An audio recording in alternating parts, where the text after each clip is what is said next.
Torres Strait's a crucial international shipping lane for supersized freight carriers. Pilots have the critical job of guiding ships through this fragile and endangered environment. If you look at Australia and New Guinea and where the ships would have to go if they didn't come through here, it's a huge saving for the shipping companies to be able to cut through here. It's basically a natural Suez or Panama Canal. Navigation through this spectacular but unpredictable labyrinth of reefs and islands requires expert local knowledge. To ensure our pristine reef isn't damaged, an Australian pilot must board every big vessel and take control of the navigation. The Torres Strait is just continuous reef. So this is why there's shipping lanes and the pilots exist. You don't have to look hard there to realise that the green bits aren't places a ship should be. The responsibility is enormous. Container ships, gas ships, oil tankers. Mark's job as launch master is to deliver those pilots safely on board the moving freighters.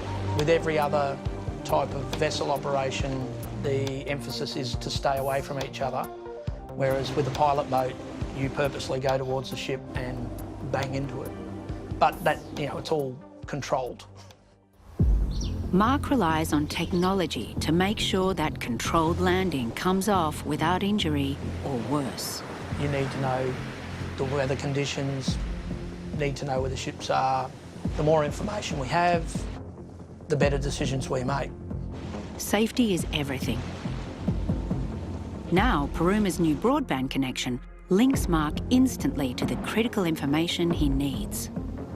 I can see the ship coming in from sea. I can judge his distance from the boarding ground and what time we need to leave. Also, one click and we can get the latest weather.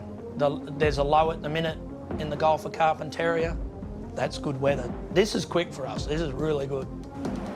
And it won't be long before Mark and his team put all that new data to the test. There's an oil tanker heading into the Torres Strait, and it's Marine pilot Stuart Arnold's responsibility to guide it through one of the most precious and precarious passages in Australian waters. We'll be taking the ship through the Great Barrier Reef, Great North East Channel, Prince of Wales Channel, and then I'll be handing the ship back to the master.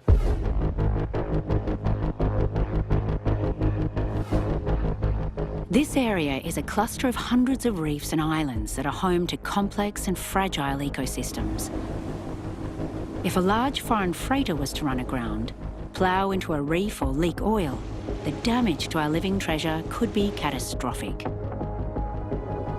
It's a beautiful place in the world, but there are strong currents and there can be adverse weather. And so there are dangers that exist to shipping, and that's why we're here to oversee the operation. An Australian pilot must navigate any vessel more than 70 metres long. New Award is more than triple that size. She's about 245 metres long. She's 44 metres wide.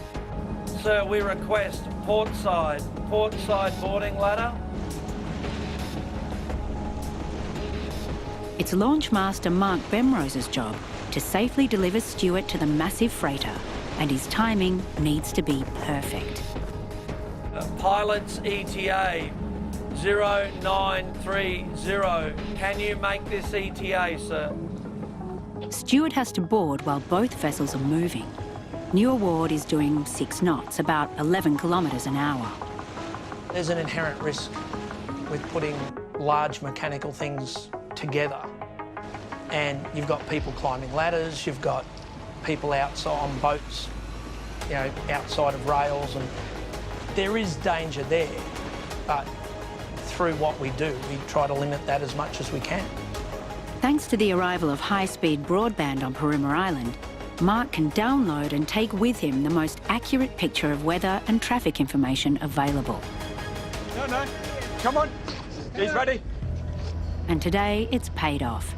As predicted, the weather has remained calm, so Stuart's transfer is smooth and on time. Hey guys, good afternoon, gentlemen.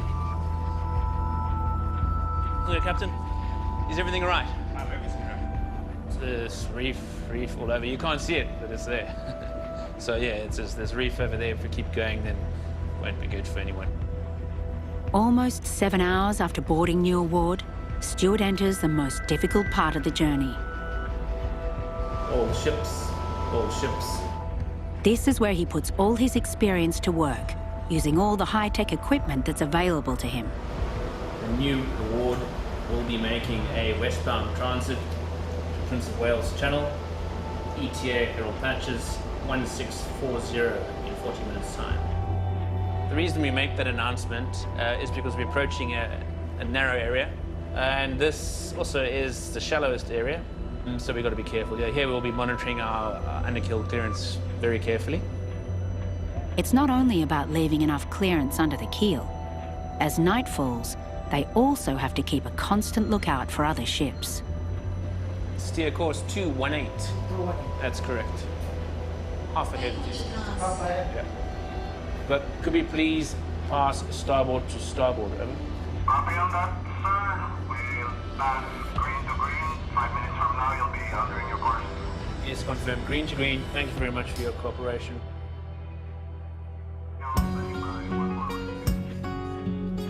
After 9 hours at the helm, Stuart has completed his 310th pilot mission.